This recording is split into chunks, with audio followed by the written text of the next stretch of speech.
Hey guys, got another old school action figure review, and today we have the Toy Biz Shocker.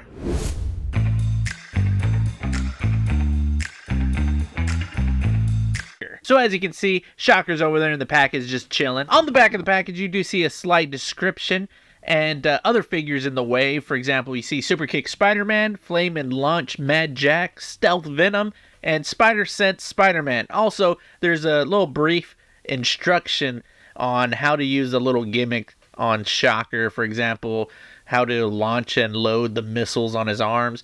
And there's like a little gimmick on his back where you can actually turn clockwise and it releases some vibro shock action. The Shocker, real name Herman Schultz, first appeared in 1963 Amazing Spider-Man number 46. While incarcerated, he secretly developed a device to unleash high-frequency vibrations, and he basically constructed a quilt-like suit to protect him from it. He actually comes with 4 missiles in total. Now looking at him, there's not a lot of detail or anything like that. It's just plainly painted, and it's just a little gimmick to add with the figure. So all you have to do to actually utilize these missiles is find the little port on his fist, and you just load it onto his arm, and once you hear that little click, you're good to go. All you have to do is just press that little button.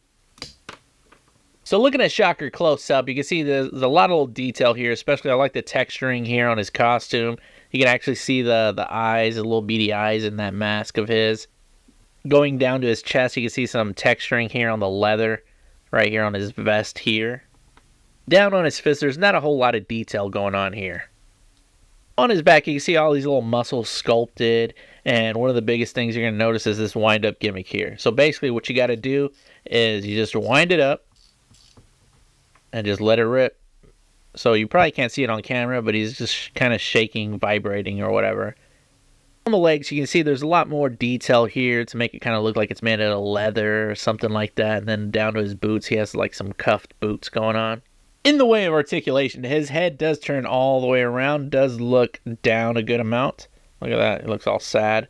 And he can look up a good amount right about there, so that's pretty decent. So his arm does turn all the way around, hinges open, there's a bicep swivel, and he's absent of elbow articulation, period, and there isn't any kind of wrist articulation or anything there, so it's just one solid piece from the bicep down. He is absent of chest articulation, but he does have a waist swivel here.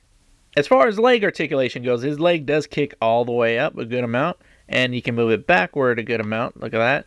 He can do the splits, Van Damme style right there. He has an upper thigh swivel here, double jointed knees. He does have a calf swivel here. He has ankle articulation. There's no ankle rocker or anything like that, but there is toe articulation. And no peg holes at the bottom of his feet. So at the end of the day, I really gotta say this figure's kind of cool. I mean, I really do like it, even though it's absent of elbow articulation or wrist articulation or anything like that. I mean, that's kind of a bummer. But, I mean, it is an older figure, and they do have another Shocker, but I think it looks horrible compared to this one. And really, to be honest with you guys, my Spider-Man display was pretty much lacking this guy, so I really needed it. But, I mean, I think it's a definite buy if you're a Spider-Man fan and you're kind of a completist when it comes to his villains. So that about wraps it up for this review. Remember, if you like what I do, please like, share, subscribe to my YouTube, or share my TikTok. And keep in mind, I will be streaming soon. I'll be gaming, and you'll get to see all kinds of cool stuff because I'll start off with retro gaming first, and then I'll get into the more modern gaming.